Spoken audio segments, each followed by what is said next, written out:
Hello, Karen here, bringing you the astrology for the week. And this is an absolutely beautiful week, and it's respite from a lovely few months and this recent eclipse season.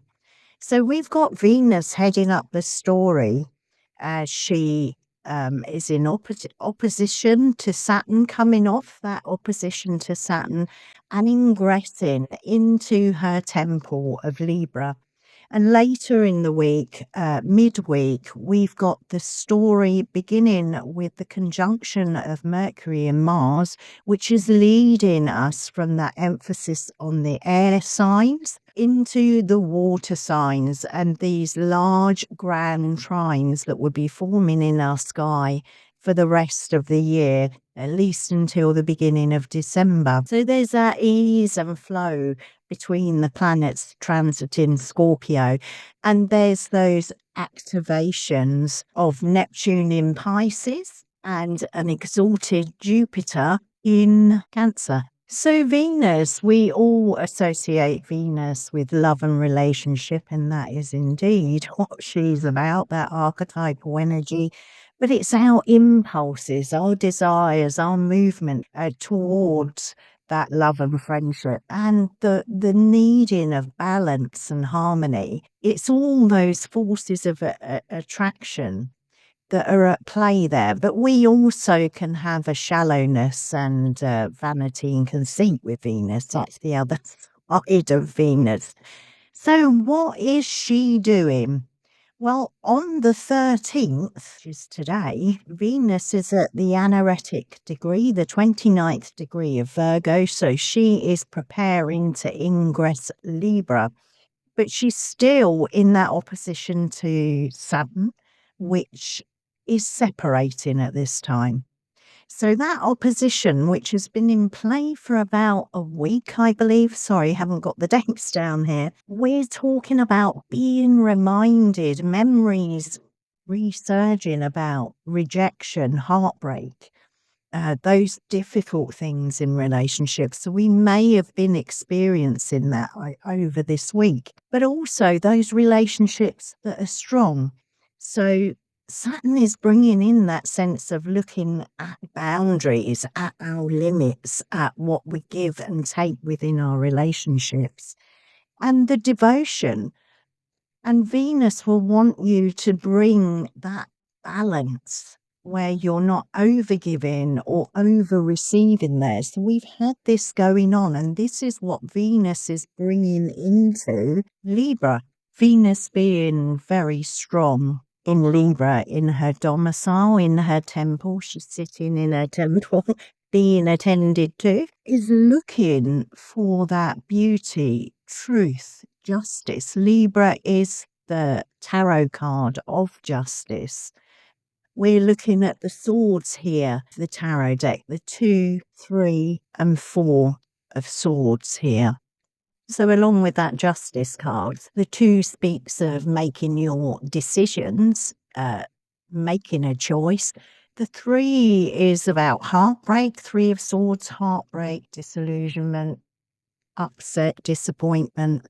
And the 4 is the balance, the meditating, the ruminating over it. So fits beautifully with the astrology here.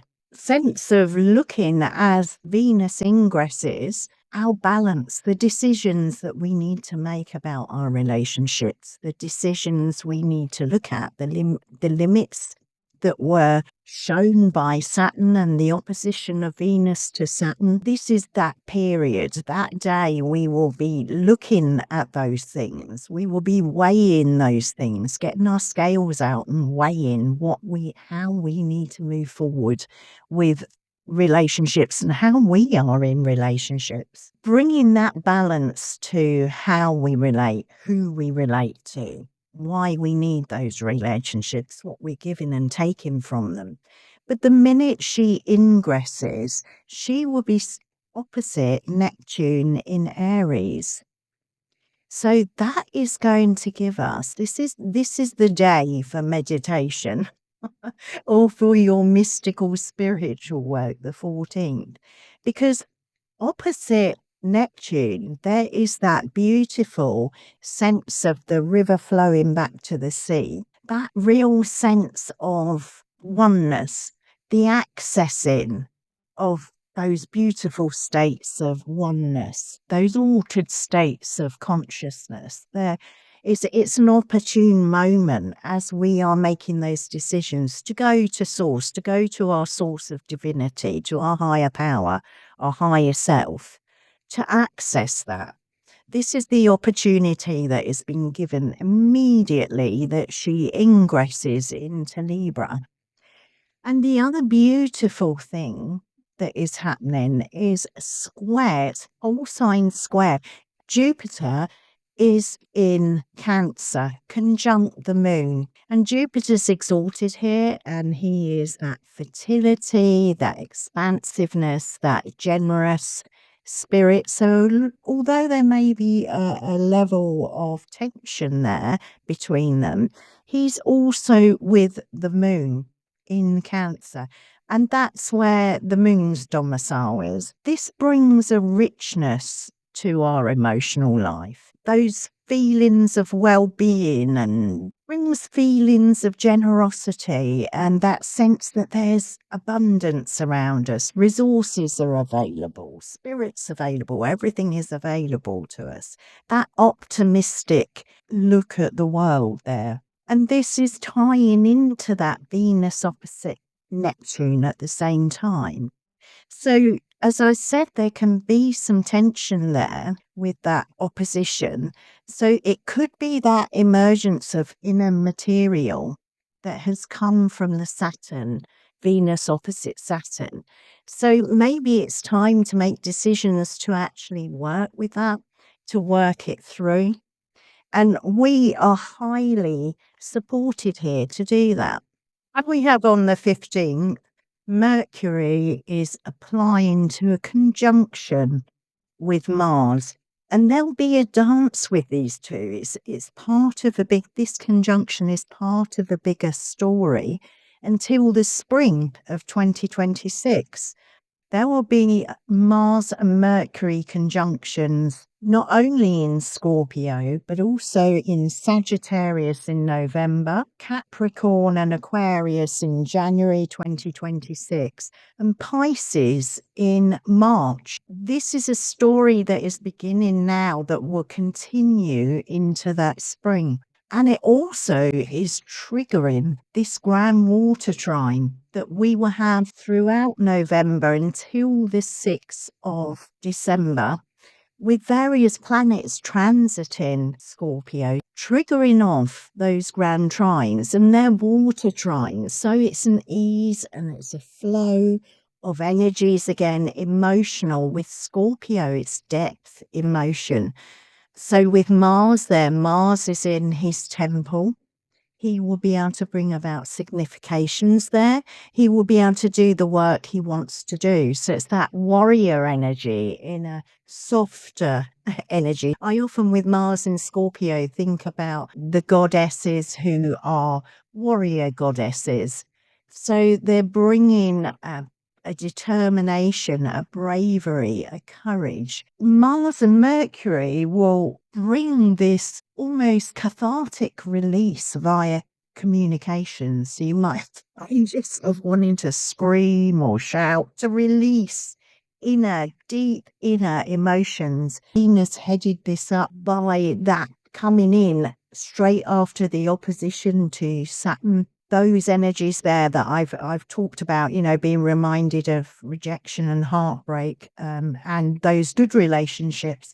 So this could be this cathartic release. So go park your car somewhere quiet and remote, and let rip to the things. Don't repress that. But it also brings this sharpness and clarity. That cathartic release could be bringing you, or maybe preceded by, a real sharpness and clarity of mind, and a way to communicate passionately, to have that drivenness of Mars, that determined energy of Mars, to bravely push through things which are often deep maybe repressed material. But as I say, this grand trine is bringing that beautiful release, and Neptune on the 23rd, it's outside of this week, will be ingressing Pisces. So those grand trines to come with both Mercury and Mars will be from the 23rd of October.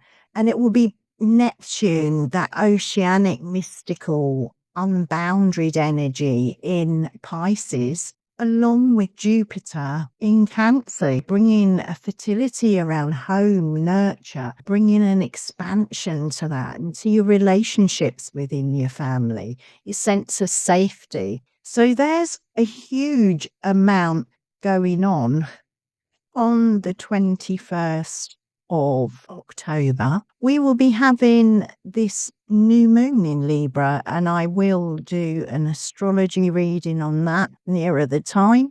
Again, a beautiful start, a beautiful moon, a beautiful new seeding that we can put there, put down our intentions, what we want to see grown over the next month. And it's the first new moon after the eclipse cycle. And Venus again, we started with Venus, we'll end with Venus, will be sitting there in her temple. So she's overseeing this beautiful new moon. And Mercury and Mars will be in Scorpio, the sign next door. So although they can't see this new moon, they'll be doing their thing there.